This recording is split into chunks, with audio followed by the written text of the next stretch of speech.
ఈ లోకంలో బ్రతకడం ముఖ్యం కాదు, కానీ ఈ బ్రతుకు ద్వారా పరలోక రాజ్యాన్ని సంపాదించుకోవడమే చాలా ముఖ్యం. ఈ 60 ఏళ్ళు నువ్వు ప్లాన్ చేసుకున్నా ప్లాన్ చేసుకోకపోయినా కానీ దేవుడిచ్చిన ఆయుష్ కాలం వరకు ఖచ్చితంగా ఈ జీవితాన్ని ముందుకు సాగిస్తాం. ఎందుకంటే ఇప్పటికి నాకు 29 సంవత్సరాలు. నేను ప్లాన్ చేసుకున్నా చేసుకోకపోయినా ఆటోమేటిక్గా ఇంతవరకు నా జీవితాన్ని సాగించాను.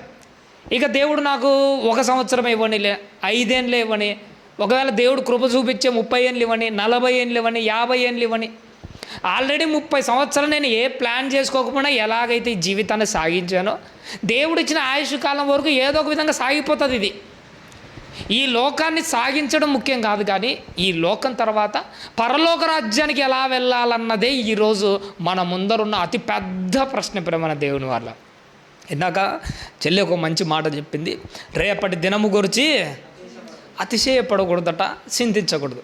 కానీ మన చింత అంతా ఏంటంటే నిజంగా వాళ్ళది ఇళ్ళ గురించి కాదండి, ప్రతి ఒక్కరిది. ఈవెన్ క్రైస్తవులము విశ్వాసులము అని చెప్పుకుంటున్న మనకు కూడా అంతో ఇంతో రేపటి మీద అతిశయము ఇప్పటికీ కనబడుతున్నాయి. రేపు ఏం తినాలి, నా భవిష్యత్ ఏంటి, నా ఉద్యోగాలు ఏంటి, నా చదువు తర్వాత నా ఫ్యూచర్ ఏంటి, తర్వాత నా వివాహం ఏంటి, నా కుటుంబం ఏంటి, నేను కట్టుకోబోతున్న ఇల్లు ఏంటి, ఏదో ఒక విషయంలో ఏముంటుందంటే ఖచ్చితంగా మన భవిష్యత్తు మీద ఒక చింత అన్నది ఉంటుంది. నిజంగా ఒక మాట చెప్పమంటారండి, ఈ లోక సంబంధమైన వాటి గురించి రేపటి గురించి అందరూ ఆలోచన చేస్తున్నాము, కానీ అదే చచ్చిపోయిన తర్వాత రేపు నా బ్రతుకు ఏమైపోతుందని ఆత్మ గురించి కూడా కాసింత ఆలోచన చేస్తే ఇంకా ఖచ్చితంగా బాగుంటుంది. ప్రేమ దేవుని వాళ్ళు సరే ఏదో విధంగా రేపటి గురించి ఏదో ఒక చిన్న విషయంలో అయినా ఆలోచన చేస్తున్నారు కదా, ఏదో తినే తిండి విషయంలో కానీ ఉద్యోగం విషయం కానీ ఏదో ఒక్క విషయమైనా రేపటి గురించి నువ్వు ఆలోచన చేస్తున్నావు.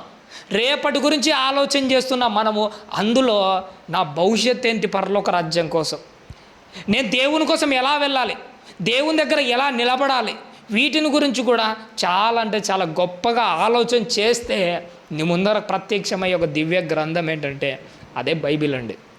ఈ బైబిల్లో మన ఆత్మీయ జీవితానికి కావలసిన ఎన్నో విలువైన సందర్భాలు ఎలా రాశారంటే ఎన్నో దాన్ని లెక్కలేనని రాసి పెట్టాడు ప్రభు. ఈరోజు బైబిల్ గ్రంథంలో నుంచి ఒక సందర్భాన్ని, విలువైన సందర్భాన్ని జాగ్రత్తగా జ్ఞాపకం చేసుకుందాం. ఆ సందర్భాన్ని ఒకవైపు పెట్టుకుంటూ మన బ్రతుకును మరోవైపు పెట్టుకుంటూ రెండింటి గురించి బేరీ చేసుకుంటూ మన ఆత్మీయ జీవితం ఏ స్థాయిలో ఉందో మనల్ని మనమే పరిశీలన చేసుకుంటూ ఆత్మీయ జీవితంలో ఒక్క అడుగు దేవుని కోసము ముందుకెద్దాం. ప్రేమ దేవుని ఇక వాక్యంలోనికి వెళ్ళే ముందు ఒక చిన్న సందర్భాన్ని చెప్పి నేను వాక్యంలోనికి వెళ్తాను. నేను పిల్లలకు ఒకప్పుడు స్కూల్లో టీచర్గా పనిచేసేటప్పుడు పిల్లలకు ఒక పాఠం ఉండేది. ఆ పాఠంలో ఒక చిన్న సందర్భం నన్ను బాగా ఆకర్షించింది. ఏంటంటే ఉదాహరణకు మనం ఇంట్లో డోర్ వేసుకొని లాక్ చేసుకొని పడుకొని ఉన్నాం, బయట నుంచి ఎవరో ఒకరు తలుపు తడుతుంటారు. బయట నుంచి వచ్చే వ్యక్తి మనకు మంచి ఇన్ఫర్మేషన్ ఇస్తాడో తెలియదు, చెడు ఇన్ఫర్మేషన్ ఇస్తాడో తెలియదు, కానీ కంపల్సరీగా మనం ఆ డోరు ఓపెన్ చేయాల్సిందే. ఓపెన్ చేస్తే బయట నుంచి మంచి వస్తుందో తెలియదు, కానీ చెడు వస్తుందో తెలియదు, కానీ ఓపెన్ అయితే ఖచ్చితంగా చేయాల్సిందే. దేవుడు కూడా వీటివన్నిటి గురించి ఒక మాట జ్ఞాపకం చేసుకుంటే వీటిని ఏమంటారంటే టర్నింగ్ పాయింట్స్ అంటారు. మన జీవితంలో ఎప్పుడు మేలు జరుగుతుందో తెలియదు, ఎప్పుడు ఉన్నట్టుండి ఇలాంటి బాధాకరమైన సిచ్యువేషన్లు జరుగుతాయో తెలియదు. వీటిని టర్నింగ్ పాయింట్స్ అంటుంటారు. ఈ టర్నింగ్ పాయింట్స్లో నీకోసం మేలైనా ఎదురు చూస్తుంటుంది. అదే టర్నింగ్ పాయింట్లో ఆ గోడ చాటున లేదంటే ఆ తలుపు చాటున నీకోసం కీడు కూడా కాసుకొనే ఉంటుంది. ఇప్పుడు ఖచ్చితంగా మనం ఆ డోరు తీయాల్సిందే. బైబిల్లో దేవుడు ఒక వ్యక్తికి ఒక టర్నింగ్ పాయింట్ని నిర్ణయించాడు. ఆ వ్యక్తి డోర్ తీయగానే అతనికి ఏం ప్రత్యక్షమైంది, దేవుడు కూడా నీ ఎదుట ఒక టర్నింగ్ పాయింట్ పెట్టినప్పుడు నువ్వు కూడా ఆ డోరు తీస్తే నీ కోసం సిద్ధపరచబడినది ఏంటి, వీటన్నిటినీ చక్కగా వాక్యంలో నుంచి ఆలోచన చేస్తూ ముందుకెళ్దామండి. రాజుల 2వ గ్రంథంలో ఆయన గురించి రాయబడింది. మనకు తెలిసిన సందర్భమే అయినా కానీ చాలా చక్కగా ఉంటుంది. చక్కగా మన దేవుని వాక్యాన్ని ఆలోచన చేద్దాం. 5వ అధ్యాయము రాజుల 2వ గ్రంథము 5వ అధ్యాయము 1వ వచనం నుంచి కొన్ని మాటలను జ్ఞాపకం చేసుకుందామండి. రాజుల 2వ గ్రంథము 5వ అధ్యాయం 1వ వచనం. తల్లి, సిరియా రాజు సైన్యాధిపతి అయిన నయమాను అను ఒకడుండెను. అతని చేత యెహోవాయే సిరియా దేశమునకు ఏం కలగజేసాడట తల్లి? జయము కలగజేశాను. ఇక్కడ దేవుడు ఒక వ్యక్తిని పరిచయం చేస్తున్నాడు. ఆ వ్యక్తి గురించి మనకు ఆల్రెడీ తెలుసు. కానీ ఈరోజు ఒక ఆత్మీయమైన కోణంలో దీన్ని ఆలోచన చేస్తూ ముందుకెళ్దామండి. సిరియా దేశంలో నయమానును ఒక వ్యక్తి ఉన్నాడట. యెహోవాయే అతనికి ఏం కలగజేస్తూ వచ్చాడట? జయము కలగజేస్తూ వచ్చాడు. అంటే ఇక్కడ నువ్వు బాగా ఆలోచించవలసిన ఒక విషయం ఏంటో తెలుసా? నీ విజయం వెనక ఖచ్చితంగా ఎవరున్నారని నువ్వు గుర్తుపట్టాలి. యెహోవా ఉన్నాడని.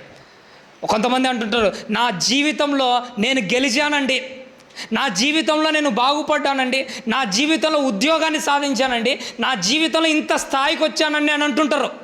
నువ్వు గెలిచావా అంటే కొంతమంది ఏమంటారు, నేను గెలిచానంటాడు. కానీ నా గెలుపు వెనుక దేవుడున్నాడని మాత్రము చెప్పడు. నయమాను దగ్గర దేవుడు చెబుతున్న మాట ఏంటో తెలుసా? నయమాను గెలుపు వెనుక ఎవరున్నారట? జీవము కలిగిన యెహోవా ఉన్నాడు. దావీదు ఒకరోజు గొల్యాతు ముందర నిలబడితే దావీదు గెలుపు వెనక ఎవరున్నారు? జీవము కలిగిన యెహోవా ఉన్నాడు. ఒకవేళ నీ జీవితంలో నువ్వు గెలిస్తే నువ్వు గుర్తుపట్టాల్సిన ఒక విషయం ఏంటో తెలుసా? నీ విజయం వెనక ఎవరున్నారు? ప్రభువు ఉన్నాడని కృతజ్ఞతతో గుర్తుపెట్టుకోవాలి. ఈ మాట కృతజ్ఞతతో గుర్తుపెట్టుకోవాలి. లేకపోతే నీ జీవితం, నా జీవితం చాలా అంటే చాలా దారుణంగా అవుతుంది. రెండో విషయం ఏంటో తెలుసా? నువ్వు గెలవాలన్నా కానీ నీ వెనక ఎవరు ఉండాలి? యెహోవాయే ఉండాలి. ఒక్కోసారి మన జీవితకాలంలో ఎలాంటిదంటే, మనం వేసే ప్రతి అడుగులో ఏంటంటే మనకు అపజయాలు కలుగుతుంటాయి. అది నువ్వు జ్ఞానంతో వేయి అడుగు, నువ్వు చదువుతో వేయి, నువ్వు ఆలోచనతో వేయి, ఇంకా చెప్పాలంటే నువ్వు అధికారంతో వేయి అడుగు. కానీ అడుగులో నీకేం కనపడుతుంటుంది?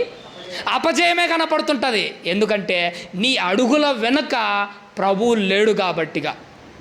ఒక మాట ఎప్పటికీ గుర్తుపెట్టుకోండి, మీ అడుగులలో విజయాన్ని మీరు చూడాలంటే ఖచ్చితంగా జీవము కలిగిన యెహోవా నామంలో అడుగేస్తే నీ ప్రతి అడుగులో నయమాను మాదిరి వెనుదిరగకుండా విజయంతోనే బయటికి ఖచ్చితంగా వస్తాం. నేను చదువుకునేటప్పుడు సముద్రగుప్తుడు అనుకుంటాను, గుప్త సామ్రాజ్యంలో ఒక రాజు ఉంటాడు, సముద్రగుప్తుడే అనుకుంటాను. ఆయన గురించి ఒక మంచి కొటేషన్ చదివాను. ఏంటంటే, ఆయన తన బ్రతుక్కాలం అట కొన్ని 100 యుద్ధాలు చేస్తాడట, కానీ ఏ ఒక్క యుద్ధంలో ఓడిపోయినకొచ్చినాడు కాదట. అంటే ఆయన వేసే ప్రతి అడుగులో ఏం కనపడుతుంది? విజయం. ఆయన లోక సంబంధమైన అడుగులో విజయాలు కనపడుతున్నాయి, కానీ ఆత్మీయంగా మనం వేసే ప్రతి అడుగులో మనకేం కనపడుతుంది? ప్రజెంటు అపజయమే కనపడుతుంది. ఉద్యోగ విషయంలో అపజయమే, జీవితం విషయంలో అపజయమే, కుటుంబ విషయంలో అపజయమే, ఆర్థిక పరిస్థితుల్లో అపజయమే. కానీ నువ్వు ఒకటి గుర్తుపెట్టుకోవాలి, ఈసారి జీవము కలిగిన యెహోవా నామంలో అడుగేసి చూడు. సముద్రగుప్తుడు ఏంటి గెలుచుకొని వచ్చాడు? అవసరమైతే నీ బ్రతుకుల్లో ప్రతి దాంట్లో నువ్వు గెలుచుకునే తిరిగి వస్తావు. ఎందుకంటే ఆ విజయాన్ని చూపించేది ప్రభువే. ఇక్కడ నువ్వు ఒకటి గుర్తుపెట్టుకోవాలి, నీ విజయం వెనక ప్రభువు ఉన్నాడని గుర్తుపెట్టుకో. నువ్వు విజయం పొందాలన్నా కానీ నీ వెనక ఎవరు ఉండాలని గుర్తుపెట్టుకోవాలి? ప్రభువే ఉన్నాడని గుర్తుపెట్టుకోవాలి. ప్రభుతో ఉంటేనే సమస్తము సాధ్యమే. అందుకే నయమాను విజయం గురించి మాట్లాడితే ఏమంటున్నాడు? యెహోవాయే సిరియా దేశమునకు జయము కలగజేసేండెను గనుక అతడు తన యజమానుని దృష్టికి ఎలాంటి వాడట తల్లి? ఘనుడై దయ పొందినవాడు ఆయను. మొదట ఈ నయమాను గురించి దేవుడు చెబుతున్న మాట ఏంటంటే, అతని వెనుక యెహోవా ఉండడం వల్ల అతడు తన యజమానుని దృష్టికి ఘనుడు. రెండవది దయ పొందినవాడాయను అంటున్నాడు. చూసాడా? ఒక మాట చెప్తాను, మీ జీవితకాలం అంతా గుర్తుపెట్టుకో. ఈ లోకంలో ఎక్కడైనా కానీ నీ పైన అధికారులుగా ఎంతోమంది ఉంటారు. ఉదాహరణకు నేను ఒక సచివాలయంలో గవర్నమెంట్ ఎంప్లాయ్, నా పైన కమిషనర్ అనే ఆయన ఒక అధికారి ఉంటారు. కొంతమంది లోకల్లో ఒక టీచర్ ఉంటారు, వాళ్ళ పైన ఒక అధికారి ఉంటాడు. లోకంలో మనం చేసే ప్రతి పని పైన ఏదో ఒక అధికారి పైన ఖచ్చితంగా ఉంటాడు. కానీ మన అధికారి దగ్గర మనం దయ పొందాలి అంటే దేవుడు చెబుతున్నది ఏంటో తెలుసా? నీ అధికారి దగ్గర నువ్వు దయ పొందాలంటే మొట్టమొదట దేవుని దగ్గర నువ్వు దయ పొందితే ఆటోమేటిక్గా అధికారి దగ్గర కూడా దయ పొందుతాం. ఎస్తేరు రాణి గురించి మనకందరికీ తెలుసు. ఒకానొక టైంలో ప్రాణాన్ని తెగించి రాజు ముందరకు పోయి నిలబడింది. అప్పుడట ఒక మాట రాయబడి ఉంటుంది, ఎస్తేరట రాజు ఎదుట దయ పొందినదై ఉండెను అంటున్నాడు. అంటే దాని అర్థం ఏంటో తెలుసా? ఎస్తేరు రాజు దగ్గర ఎందుకు దయ పొందింది? మొదట ఆమె దేవుని దగ్గర దయ సంపాదించుకుంది కాబట్టిగా రాజు దగ్గర కూడా దయను సంపాదించుకుంది. నీ బ్రతుకు కాలంలో ఒకటి గుర్తుపెట్టుకోండి, నీ పై అధికారి దగ్గర నువ్వు దయను సంపాదించుకోవాలంటే మొట్టమొదట జీవము కలిగిన యెహోవా ఎదుట కూడా నువ్వేం సంపాదించుకోవాలి? దయ సంపాదించుకోవాలి. ఇక్కడ దయ సంపాదించుకున్న ప్రతి ఒక్కడు అక్కడ ఆటోమేటిక్గా దయను సంపాదించుకుంటాడు. అక్కడ దయ సంపాదించుకున్న ప్రతి ఒక్కడు తన అధికారి దగ్గర గనుడుగానే ఎంచబడతాడు. ఇది మాత్రం ఎప్పటికీ మర్చిపోకూడదు. నయమాను తన రాజు దగ్గర గనుడుగా ఎందుకు ఎంచబడ్డాడంటే దయ పొంది గనుడుగా ఎంచబడ్డాడు. ఈ లోకంలో యజమానుల దగ్గర కాదు, ఇంకా చెప్పాలంటే దయ పొందగాల్సి అన్నిటికంటే ప్రధానమైనది ఏంటో తెలుసా? 3 లోకాలకు అధిపతి అయిన సర్వోన్నతుడైన యజమానుడు ఒక ఆయన ఉన్నాడు. ఆయన ఎదుట నువ్వేం సంపాదించుకోవాలో తెలుసా? దయ సంపాదించుకొని ఘనుడుగా ఎంచబడాలి. నీ ప్రాణం కూడా దేవుని దృష్టిలో ఘనమైనదిగా ఎంచబడాలి. దేవుడి దృష్టిలో ఈ లోకంలో ఏది ఘనమైనది కాదు. నిజంగా చెప్పాలంటే ఈ లోకంలో బంగారం ఆయన దృష్టిలో ఘనమైనది కాదు, డబ్బు ఈ లోకంలో ఇది అదేనేంలే, ఏది ఘనమైనది కాదు. కానీ ఏది ఘనంగా ఉండాలో తెలుసా? దేవుని దృష్టిలో నువ్వే ఒక ఘనమైన వాడిగా ఉండాలి. నీ ప్రాణమే ఒక ఘనమైనదిగా ఉండాలి. నీ జీవితమే ఒక ఘనమైనదిగా ఉండాలి. అదే కదా నీ జీవితానికి నా జీవితానికి ఉండాల్సిన విలువ. ఎక్కడ నీకు విలువ వచ్చేది? జీవము కలిగిన యెహోవా ఎదుట ఎవడైతే దయను సంపాదించుకుంటాడో వాడు లోకంలో ప్రతి చోట గనుడే ఎంచబడతాడు, గొప్పవాడే అయిపోతాడు.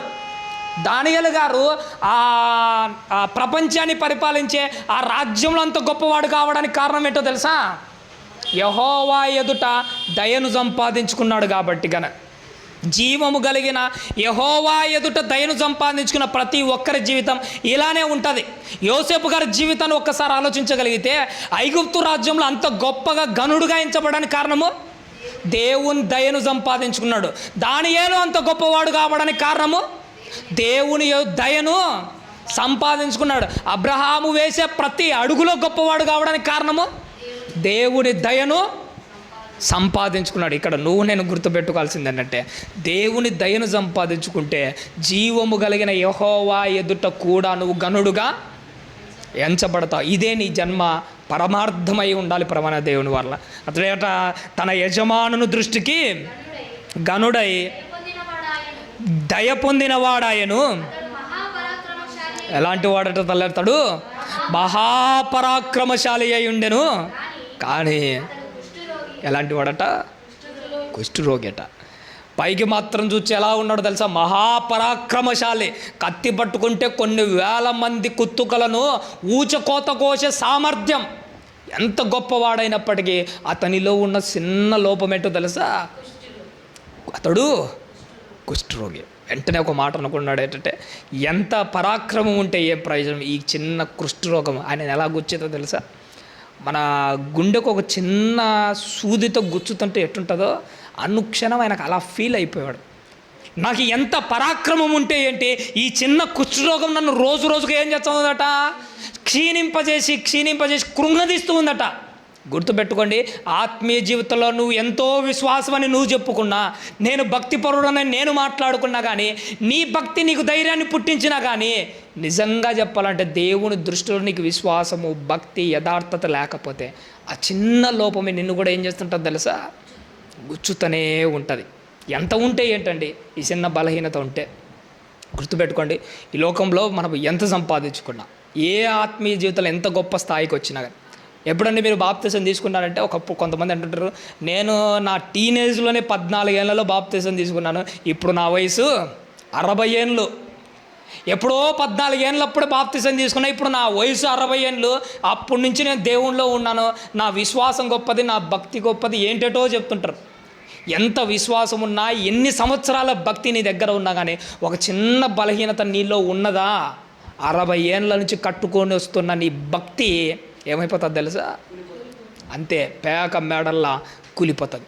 చిన్న బలహీనతనే మన జీవితాన్ని అతలాకుతలం చేసేస్తుంది. నిజంగా చెప్తున్నా, చిన్నదే. ఎప్పుడైనా కానీ నేనే అంటుంటాను, ఒక పెద్ద పాత్ర పెట్టి మన ఇంట్లో వాళ్ళకి కావాల్సిన అద్భుతమైన పాయసం, అందులో జీడిపప్పు వేసాం, అందులో బాదం పప్పు వేసాం, అందులో నెయ్యి వేసాం, అందులో అద్భుతమైన వంటలన్నీ చేసాం. అద్భుతంగా వంటలన్నీ తయారు చేసి తినడానికి పెట్టుకున్న టైంలో అర్థమైంది అందులో జీడిపప్పుతో పాటు ఒక విషపు చుక్క కూడా పడిందని. తినడానికి పనికొచ్చదా?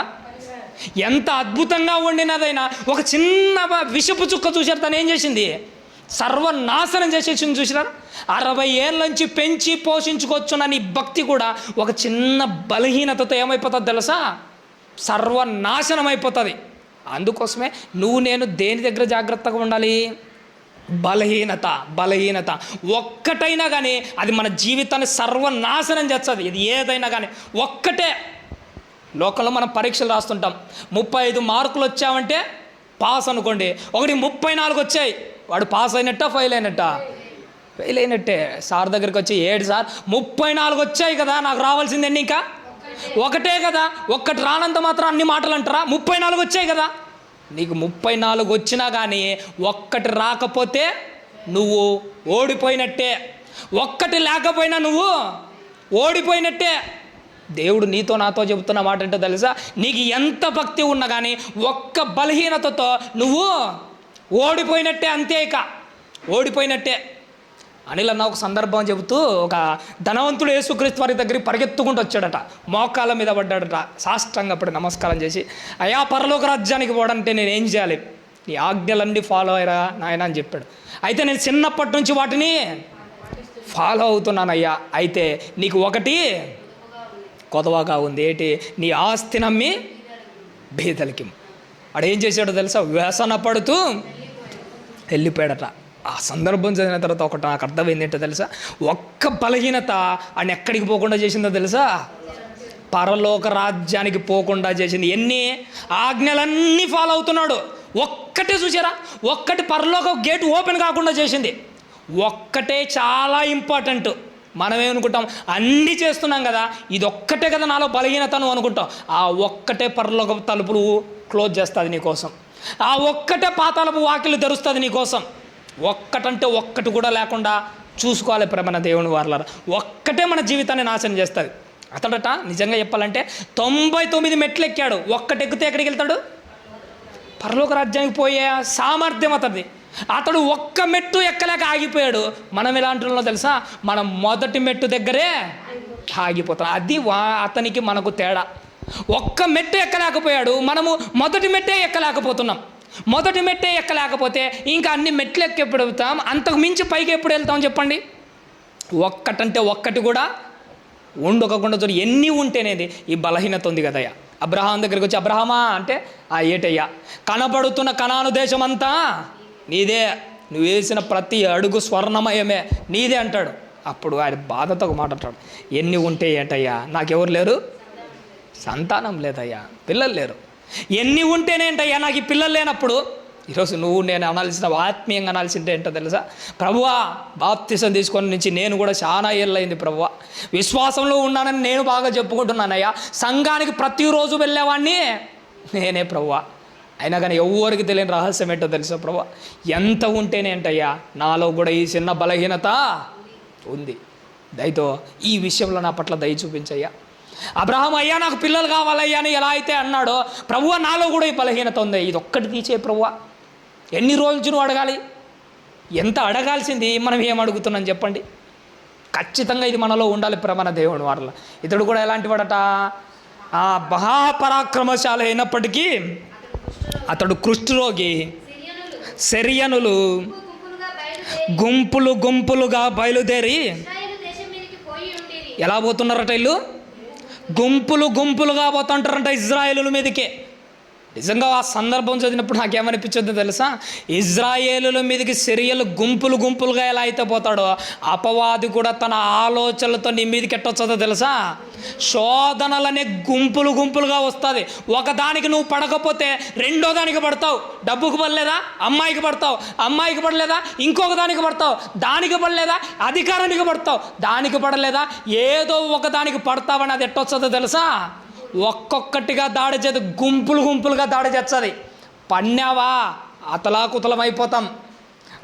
ఎలా పడతామంటే మనం ఆ బాధ భరించలేం, తట్టుకోలేం. అలా ఉక్కిరి బిక్కిరి చేసేస్తుంది అపవాది. నేను అనిల్ అన్న మన ఇద్దరం కలిసి ప్రతిరోజు సువార్తకి వెళ్తూ ఉంటాం. నేను కరెక్ట్గా మేము సాయంత్రం సువార్తకి వెళ్ళే ఈ 6 గంటల నుంచి 7 గంటల అప్పుడప్పుడే చీకటి పడుతుంటుంది. ఎప్పుడైతే ఆ చీకటి పడిన సందర్భంలో పొలాల్లో వెళ్తుంటే ఎట్టుంటుందో తెలుసా, పురుగులు ఏదో గంపతో పోసినట్టు మీద వచ్చి పడుతుంటాయి. నిజంగా ఈ మధ్య అయితే ఏదో హెల్మెట్ పెట్టుకుని పోతున్నాం, కానీ ఒకప్పుడు మొదట్లో తెలియదు కదా, హెల్మెట్ లేకుండా ఆ చీకటి పడే టైంలో పోతుంటే పురుగులు గుంపులుగా వచ్చి పడేవి కళ్ళల్లో. ఒక్కదాన్ని తప్పించుకునే లోపు మరొకటి వచ్చి పడేది. అసలు పోయిన తర్వాత చర్చిలో కూర్చుంటే ఆ కళ్ళల్లో నీళ్ళు ఎటగారిపోతుంటాయి తెలుసా, మంట. కళ్ళల్లో పడిన ఆ పురుగు కకావికలం చేస్తుంటుంది. ఏడవకపోయినా కళ్ళల్లో 1/2 గంట సేపు కళ్ళనీళ్ళు తెప్పించాయి ఆ పురుగులు. ఆ సందర్భం నాకు గుర్తుకొచ్చిన ప్రతిసారి ఏమనుకునేది తెలుసా, ఒక పురుగు కళ్ళల్లో పడితేనే ఇంత వేదన ఉంటే ఒక్క శోధన, ఒక్క బలహీనత నీ మనసులో పడిందా, అది 1/2 గంట కన్నీళ్లతో పోయేది కాదు, 1/2 సంవత్సరంతో పోయేది కాదు, 60 ఏళ్ళతో పోయే కన్నీళ్ళు కాదు అవి. కలకాలం కాలే కన్నీళ్ళు నీకు మిగిల్చి పెడుతుంది.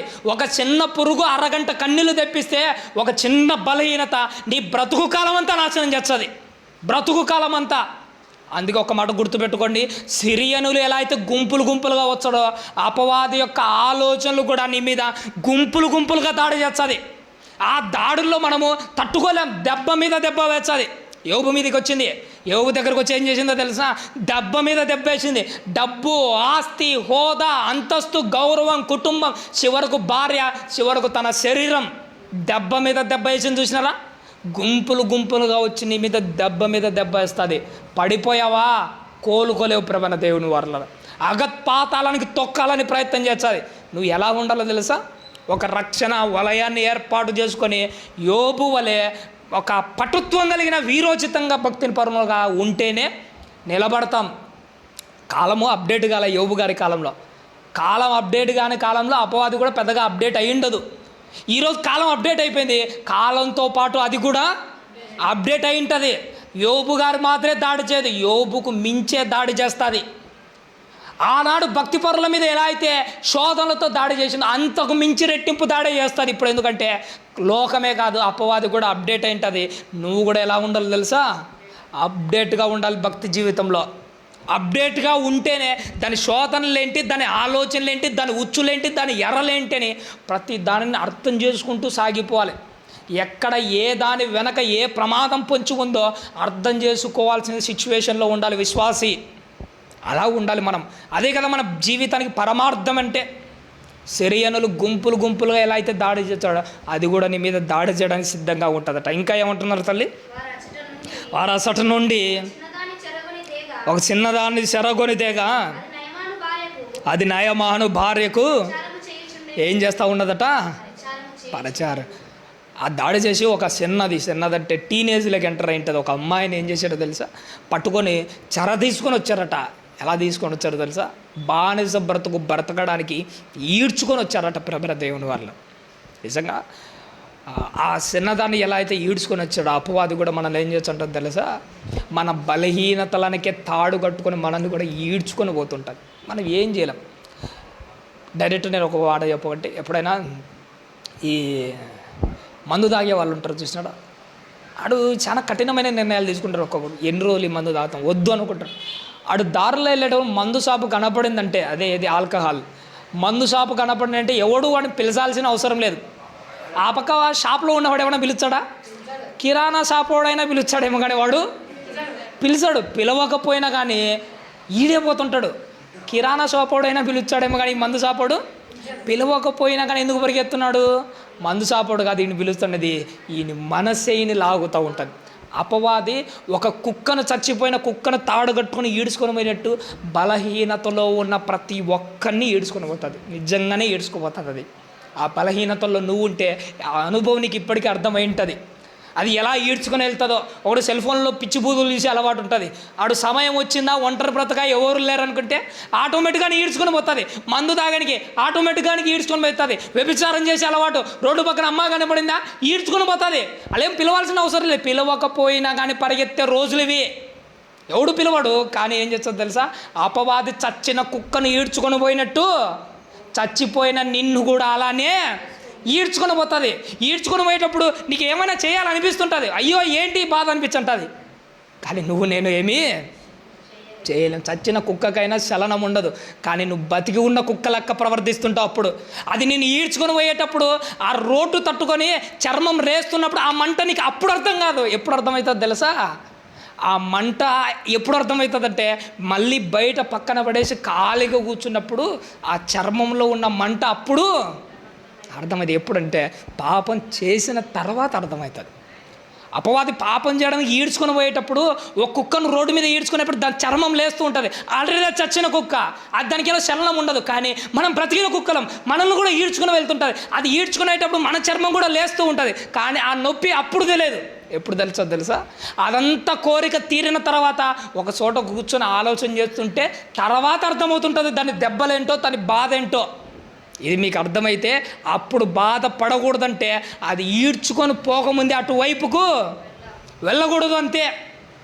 నేను అనిల్ అన్న నిన్న కాక మొన్న బైక్లో వెళ్తుండగా కింద పడ్డాం. బురదలో జారిపోయి ఏం చేసామంటే కింద పడ్డాం. ఏం చేద్దాం, పొరపాటులో జారిపోయింది, బైక్ కింద పడింది. నాకు అనిల్ అన్నకి ఇద్దరు దెబ్బలు తగిలాయి.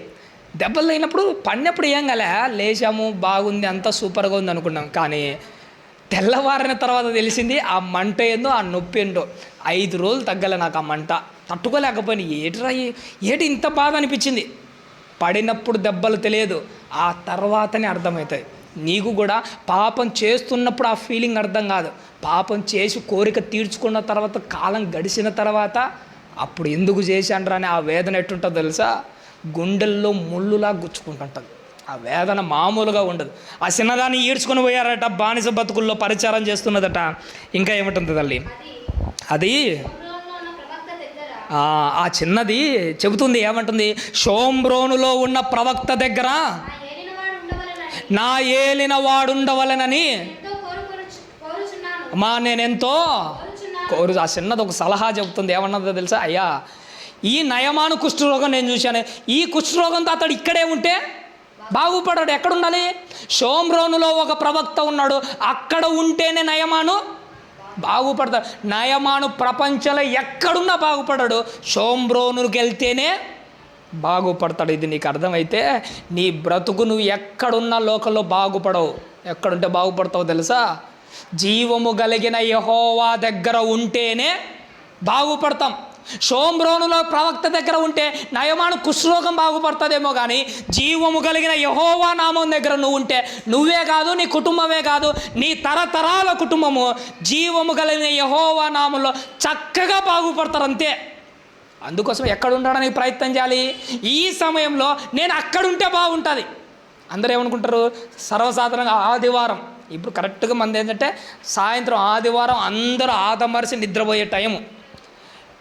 మధ్యాహ్నం అందరూ ఫుల్గా మాంసం తెచ్చుకొని తింటారు, 3 అవగానే ఫుల్గా పడుకొని తింటారు. కానీ దేవుడు చెబుతున్న మాట ఏంటో తెలుసా?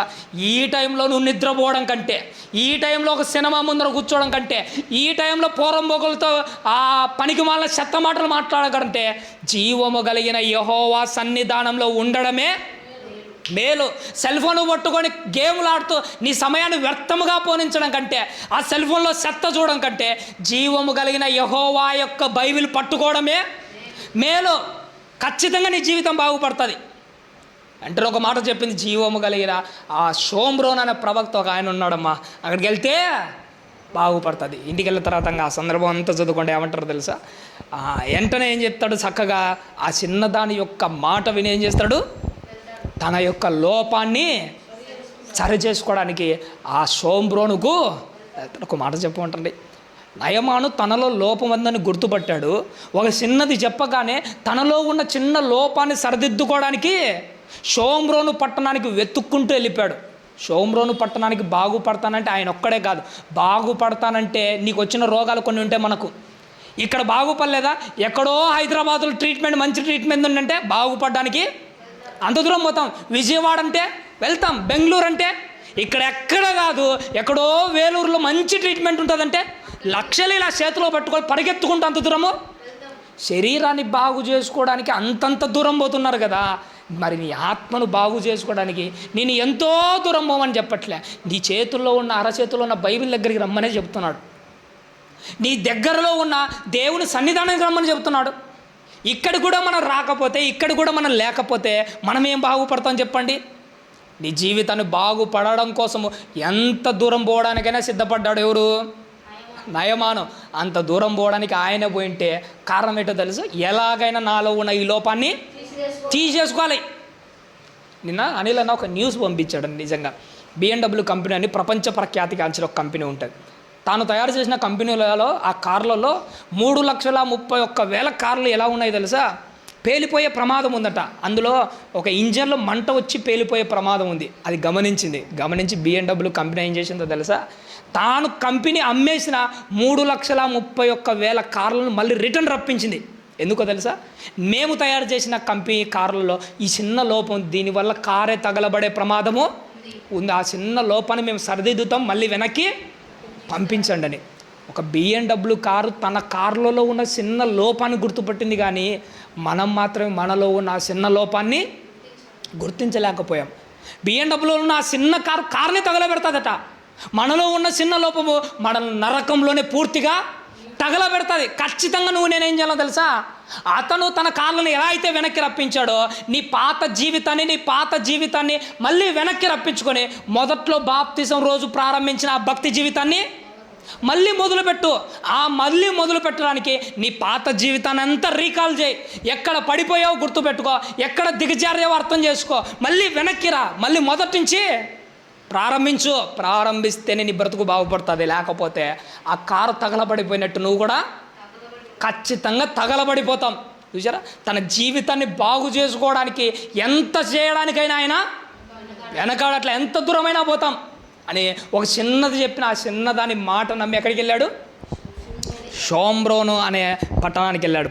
వెళ్ళిన తర్వాత ఆ సందర్భం అంతా మీకు ఇంకా తెలుసు. పోగానే ఎలీషా గారు ఏం మాట్లాడలేదట. ఏం మాట్లాడకుండా వెంటనే ఒక మాట చెప్పాడు, నువ్వు వెళ్ళి ఆ యోర్దాను నదిలో 7 మార్లు మునుగు, నీ జీవితము ఖచ్చితంగా బాగుపడుతుంది. యోర్దాను నదిలో మునుగు 7 సార్లు, నీ జీవితము బాగుపడుతుంది అనగానే మనోడికి కోపం వచ్చి ఇంటి మా దేశంలో రాజ్యంలో గొప్ప గొప్ప నదులు ఉన్నాయి, దాంట్లో శ్రేష్టమైన నదులు ఉన్నాయి, అక్కడ మునుగుతే బాగుపడింది, ఇక్కడ ఈయన చెప్తే బాగుపడతామా అని వెనక్కి వెళ్ళిపోతున్నాడట. అప్పుడు ఒక సైనికుడు వచ్చి మాట్లాడాడు, అయ్యా ఆయన పెద్ద పని చెప్తే నువ్వు చేసేవానివి కదా, ఈ చిన్న పని చెప్తే నువ్వు ఎందుకు చేయలేకపోతున్నావు? నిజంగా మన తలంపులు ఎలాంటి పెద్ద పనులైనా చేస్తామేమో, కానీ దేవుడు చెప్పిన ఆ చిన్న పనులే నమ్మి విశ్వాసంతో చేయం, చిన్నది కూడా చేయం. పెద్ద నిన్నేమన్నా నువ్వు పరలోక రాజ్యానికి పోవాలంటే ఇక్కడి నుంచి ఒక పెద్ద పండరాయి భుజాన పెట్టుకొని పాత బస్ స్టాండ్ వరకు మోయమని ఏమైనా చెప్తున్నారా? నిజంగా మోయమని చెప్తే మోచారేమో, పెద్దటన్నా చేస్తారేమో, కానీ ఒరే నాయన నమ్మి నీళ్ళలో దిగి బాప్తిసం తీసుకుని మీ బ్రతుకును కాపాడుకోండి అంటే ఇది చేయం. పెద్దది నిజంగా ఏమైనా చేస్తారు, ఇట్టటి చేస్తారు, కానీ దేవుడు చెప్పినట్టు మాత్రం చేయడు. ఒకవేళ పాస్టర్ గారు, మన దైవ సేవకులు అనిల్ అన్న గారు మన సంఘాన్ని నడిపిస్తుంటారు కదా, మనమే కాదు ఏ సంఘంలో అయినా కానీ పాస్టర్ గారు బైబిల్లో నిలబడి పాస్టర్ గారు అయినా ఒకవేళ దేవుడే బైబిల్లో రాయించాడు అనుకోండి, ప్రతి ఒక్కరూ మీరు చచ్చేలోపు 1 తులం బంగారం తెచ్చి పాస్టర్కి ఇచ్చేనే మీరు పరలోక రాజ్యానికి పోతారు అన్నాడు అనుకోండి, సచ్చేలోపు సచ్చా బతుకుతో ఏం చేస్తాము? తులం బంగారం ఖచ్చితంగా తెచ్చైనా పాస్టర్ చేతిలో పెడతాం.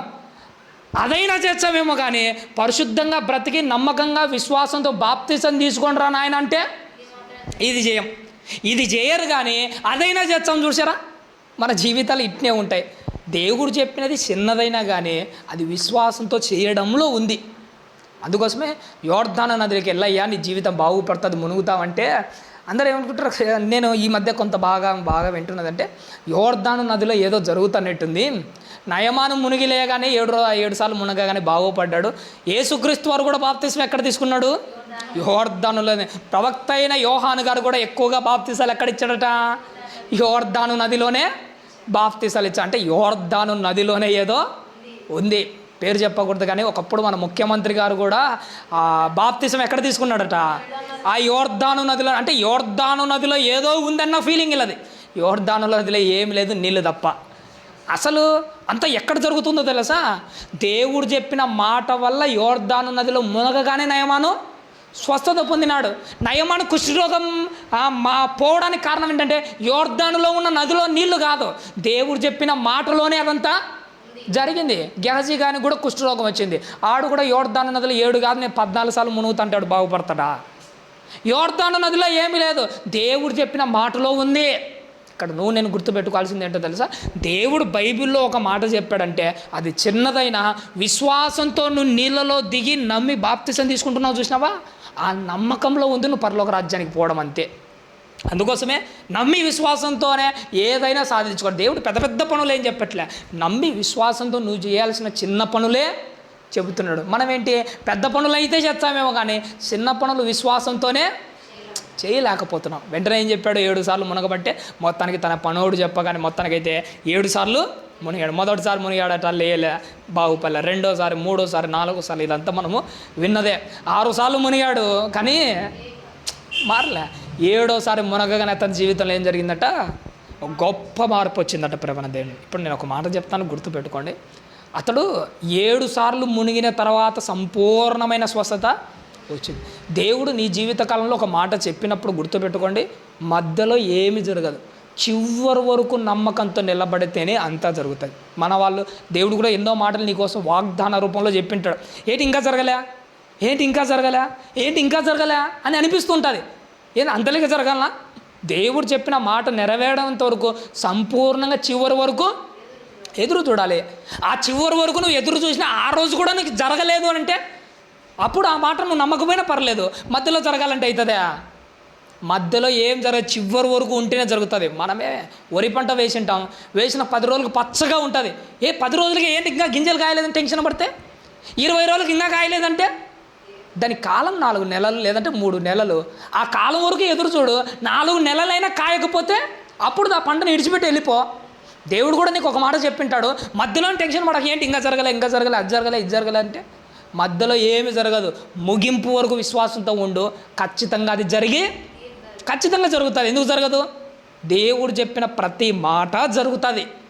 అలాగే నయమాన దగ్గర మనం నేర్చుకోవాల్సింది ఏంటంటే అతడు సంపూర్ణంగా చేసి తాను అనుకున్నది సాధించుకున్నాడు. చివరిగా నేను ఒక మాట చెప్పి ముగిస్తాను. కృతజ్ఞత ఏం చేశాడంటే తన దగ్గర ఉన్న డబ్బు అదంతా తెచ్చిబట్టే ప్రవక్త ఏం చేశాడో తెలుసా, ఇవి నాకు వద్దనే వద్దు, ఎందుకంటే నేను వీటిని సంపాదించుకోవడానికి కాదు, నేను ఈ ధర్మ మార్గాన్ని ఎంచుకుంది. ప్రభు నన్ను సెలెక్ట్ చేసుకున్నది ఏంటంటే వీటితో తృప్తి పడ్డాను కాదు, ఇది నాకు వద్దు, నువ్వు వెళ్ళిపో అంటాడు.